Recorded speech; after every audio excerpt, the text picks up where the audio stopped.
Former CIA Russia analyst Chief George Beebe is joining us now to talk more on Russia's invasion. Chief analyst, I should say. George, thanks for being with us. And let's pick up where we just left off in this battle for Donbass that is shaping up, especially the Ukrainians' request for heavy weaponry. Our Louis Martinez reports that in this package that the president has announced, he was struck by the fact that there are a lot more artillery is going to Ukraine. 72 more 150 millimeter howitzers, in addition to the 18 that had already been announced. So what does that tell you about the battle as Ukrainians see it, their request, what they're needing, and how the battle of Donbass, the decisive battle it seems like at this point, is shaping up?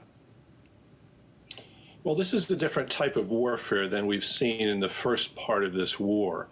The Russians attempted in phase one to attack Ukraine along three different fronts, from the north, from the east, and from the south.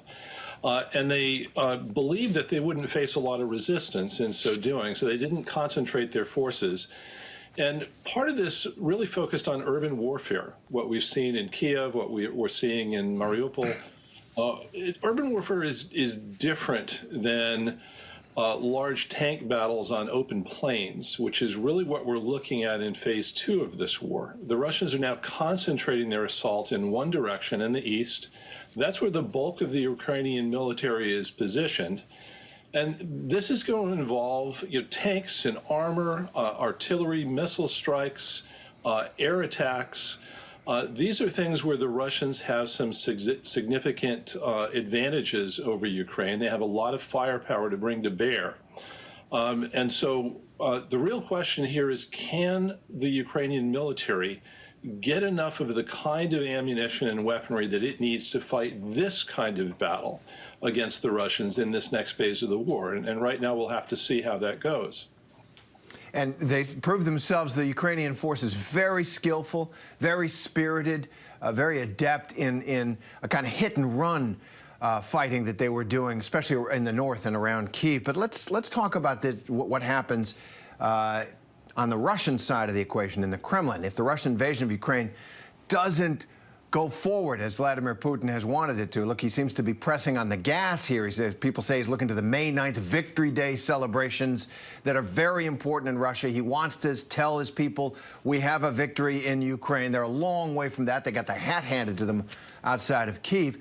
What are the chances, first, that Putin decides out of frustration or military necessity to attack Western supply chains, perhaps even in Poland and NATO countries, and then this loose talk about nukes, about missiles that you hear coming from the Kremlin and from Kremlin-sponsored media?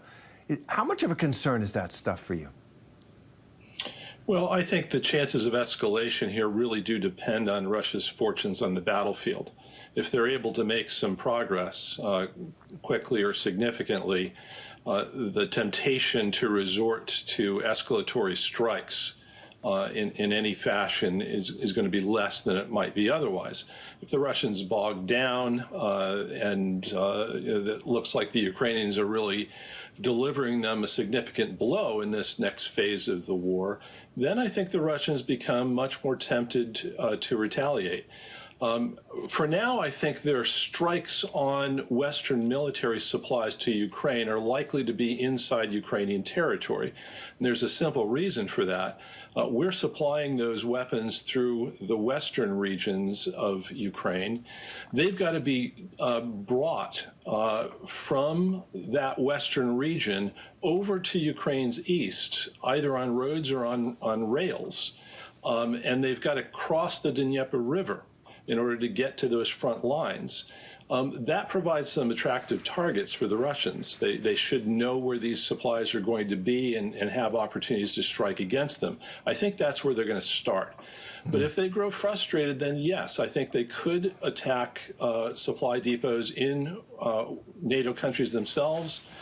They did that back in 2014 when this war first started in the Czech Republic. So they've shown the will to do that sort of thing despite the risks.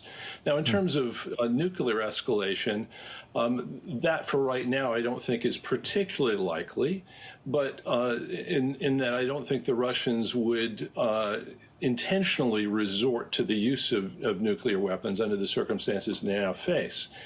But we could get into a situation where the Russians, if they feel cornered, if they feel like they're facing an utter defeat and humiliation, and that the future that they could look forward to includes regime change in Russia or the breakup of the Russian Federation in some way, under those circumstances, they might be willing to escalate in some way, probably not directly to nuclear weapons, but cyber attacks, other attacks on the United States infrastructure that would send some messages to the United States to back off on all of this.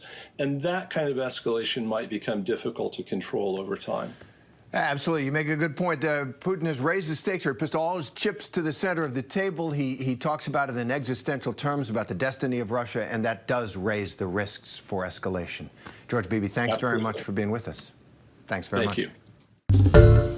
Hi, everyone. George Stephanopoulos here. Thanks for checking out the ABC News YouTube channel. If you'd like to get more videos, show highlights, and watch live event coverage, click on the right over here to subscribe to our channel. And don't forget to download the ABC News app for breaking news alerts. Thanks for watching.